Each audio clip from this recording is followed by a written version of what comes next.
hoops. We stay in the NBA for this Pump the Brakes segment. Milwaukee Bucks, Toronto Raptors, final seconds, Bucks down 3. DeMar DeRozan at the line here.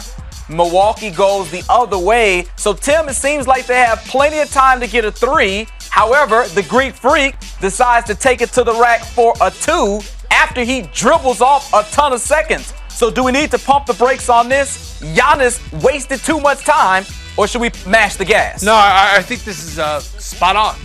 It's time to pump the brakes. I think Giannis will look back on this and be like, I dropped the ball. Okay. Either that has to go initially, and you got to get that layup at 8 seconds, because if he would have acted right away and went to the basket, at the end of the day, Toronto was going to let him go to the basket. For sure. He goes 3 seconds, goes with 8 seconds. They're going to let him go. As long as he's not going to be able to tie the game up, then they would have been able to extend the game, and then you get play the free throw shooting contest. So he made a mistake. Okay. By the way, if he doesn't play in this game, they lose by 80. Oh, he had a playoff career high 34. I mean, he was all over the floor, making plays for others. The energy was there. They showed a lot of grit, a lot of toughness, fought to get back in this game.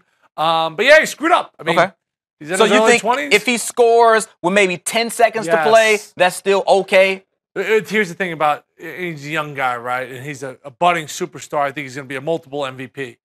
He'll learn from this. Right. Like, as you're dribbling down, your thought is, I'm going to go to the hoop right away, or else I'm going to shoot a 3. Yep. His thing was, all right, I'm going to shoot a 3. Oh, I'm going to go to the hoop. That needed to be switched. And that decision had to be made before you crossed half court. So he got caught up. I'm not sure if they would have went up to Toronto and won Game 7, but they had a chance to win this game, or at least a shot to tie. But DeMar DeRozan made every play down the stretch. As for Giannis, he may learn something from this series. I was watching in the fourth quarter. I mean, they were a good foot below the free throw line. Like, go ahead, man. Yep. Shoot it. Like, he has to make himself more of a capable shooter, especially off the bounce. Because when he's dribbling, his defender's just like, all right, man, like, you're going to have to go ahead. that. Take that shot. Yeah, have at it. And if you want to be one of the best players in the NBA, if you want to be LeBron, you want to be what Kobe was to our generation, you want to be what Michael was, all those guys, like, they can make jumpers. Certainly, you got to be able to make jumpers, especially off the dribble. That is an area where he has to improve. Giannis did admit after the game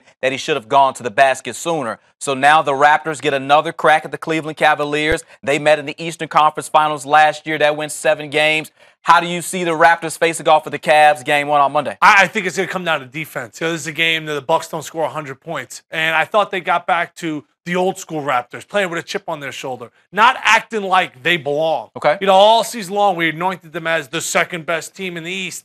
And I think they started to believe the hype. And they were just like, yeah, we can outscore you. Our backcourt's this good. We have enough talented players out there. We're going to make enough shots. And once they got punched in the mouth in Game 3, embarrassed in Game 3 up in Milwaukee, I think they kind of got that sense of urgency back from a defensive standpoint, that their defense was much better. I thought their attention to detail, I thought their effort made some slight adjustments to their lineup, went a little bit smaller, was a little bit more athletic, and that paid off for them. They're going to beat Cleveland in 1 game.